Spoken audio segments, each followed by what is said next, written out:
Welcome to The Change Agent, sponsored by Beyond the Glare and Kalina Vision Professional Services, where we dive into real-world challenges and strategies of leadership, team management, leading remote teams, project management, being an empathetic leader, technology, and more. So whether you're leading a new team or you're trying to energize an existing one, we've got insights, tips, and stories to help you succeed as a leader and inject value fast into your organization. So let's get cranking.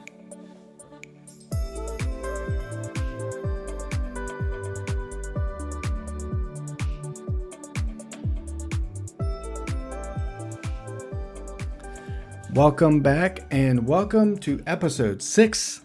I'm Eric, and today we are flying straight into the storm of learning from failure.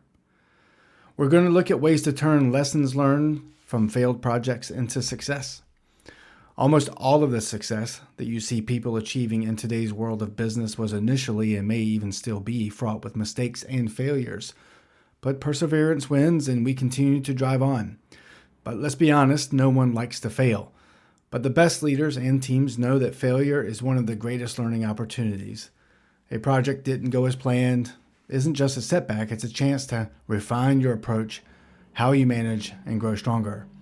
Before we talk about what to do after a failure, though, let's look at why projects might fail in the first place. Here are some of the most common reasons why you might experience that. Lack of clear goals and objectives. If a project's purpose isn't well defined, teams may struggle to align their efforts to what their goals are. There may be poor communication. Misalignment between stakeholders, unclear expectations, and information silos can derail a project. So you got to be clear and transparent in your communication. Ooh, a bad one. Scope creep. Uncontrolled changes and additions to project requirements can lead to budget overruns and missed deadlines. So failures can come from taking on too much, doing too little, not being prepared, or more importantly, not knowing how to say no. Inadequate risk management. You may fail to anticipate risks, which can lead to unexpected challenges that can throw everything off course. So obviously, we've talked about risk before a little bit.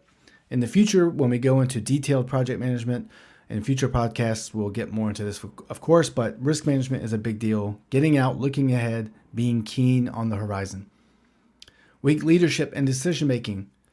A lack of direction or indecisiveness from leadership can create confusion and slow the progress.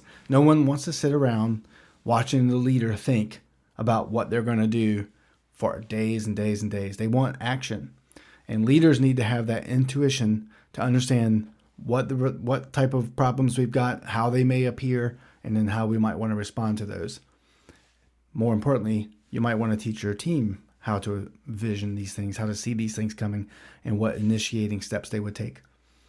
And then finally, low team engagement and motivation. If a team member is not engaged, which we've talked about in previous podcasts, productivity drops and the project suffers or fails. Execution risk is a big issue when you're not looking at all of these different things.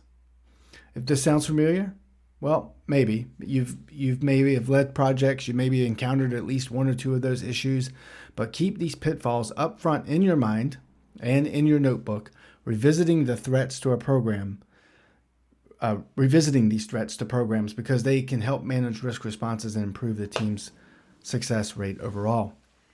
So if we have a failure, even a small one, what do we do to respond to that? How do we respond? Well, let's talk about what to do when it happens. The key initially is to shift your mindset that failure is not an endpoint, it's feedback to how things are going. You may have heard that failure is the ultimate teacher, but I'm sure you'd agree that when you first touched a hot stove or like a hot grill pan or anything, you didn't do it again. So we learned from our mistakes, at least we hope so. So how can we proceed to turn those mistakes into learning experiences? Well, first off, you want to conduct a blame-free post-mortem. Now, it sounds kind of dark, but gather your team and have an open discussion about what went wrong. Focus on the process. Don't point fingers. In the Army, we called it an after-action review. It's what were we supposed to do, what did we do, and how could we do it better, or what went wrong. And when conducted like that, keeping it short, and there are many ways to figure out how things went right or wrong using techniques such as the 5 whys. But if conducted with short brief questions, it helped everybody to get in the right understanding of what went good and what went bad. Also, you can ask things like, what were the key challenges? What decisions led to roadblocks? What could we have done differently?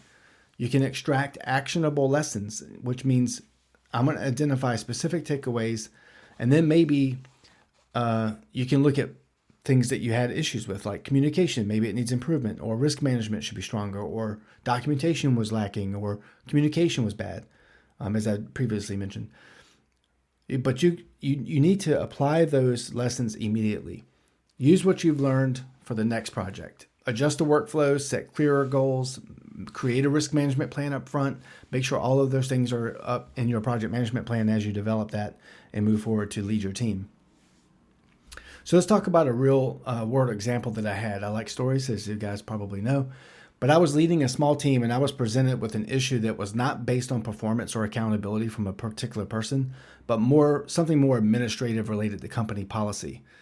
The challenge that I was presented with from a team member was time constrained, which means I didn't have a lot of time to lean on experts, go back and review policy and look at desks, 15 stacks of paper to try to figure out what to do.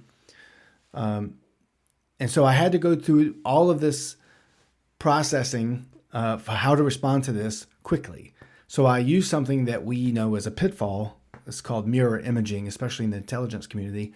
Mirror imaging, which is where I perceive and approach an issue from a personal perspective. I said things like, if I did all of this, which that person did, would that approach be acceptable? Well, it wasn't. And let's just say I learned a big lesson in preparing for these things by, and I mentioned this in a previous podcast, learning. So I learned from the situation. I became more familiar with the policy, procedures, and what have you, and I was more prepared and successful the next time this came around. I had not done that in the previous one, and so this first lessons learned, if you will, was a slap on the wrist, and I learned quickly on how to prepare for this next time. So what can we take away from it? Well, first, let's be realistic about timelines and complexity. Failures are often related to time, scope, or cost, and so if any of those things begin to slip, then they're all going to be affected. This is the iron triangle of project management. Well, one thing you could do is using war games. So that's probably not the right term or a bad term, but I call it wargaming. So wargaming provides the opportunity for you to see issues and using red teams to address the state of responsiveness that you're prepared for with action.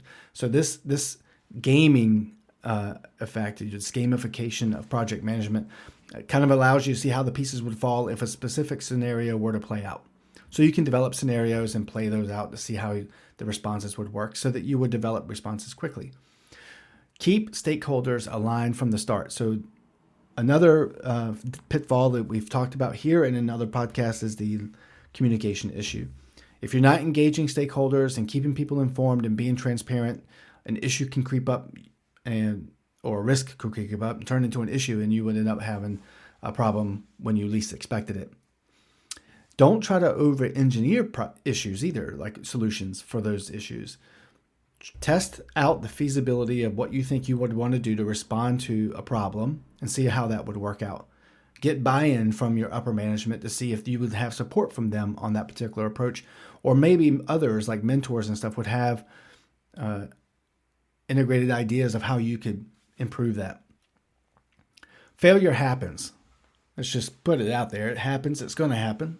But what separates great leaders from the rest is their ability to learn, adapt, and move forward. Every project setback is an opportunity for you to refine those skills, strengthen the team, and improve the approach, and have all your processes refined. Now, last point that I want to make is documenting these things.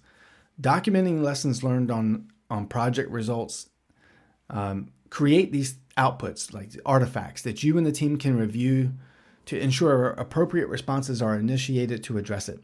There are many ways to develop lessons learned artifacts and store them and reference them and so on. And this may be a good idea for a future podcast. But for now, simply getting those lessons learned down into a virtual or physical piece of paper is a start.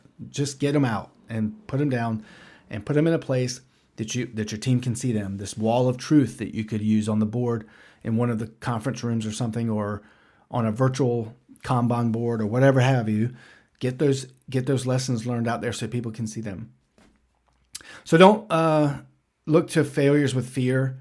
Don't do anything to encourage failures, of course, but understand it's not the end of the world. Learn from it, employ resolutions that you've learned, and teach others about mistakes that you've had so that future leaders on your team are learning from you.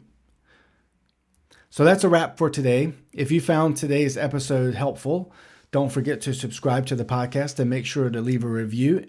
If you would like more information on how to engage with me directly, head over to the website kalinavision.com, spelled Kalyn as in Nancy, vision.com, kalinavision.com, and catch us on YouTube at Beyond the Glare to learn more and see how we can help you and your team remove obstacles and address challenges to enable your team and organization to move smoothly through the future. Thank you for listening. Everyone have a great day.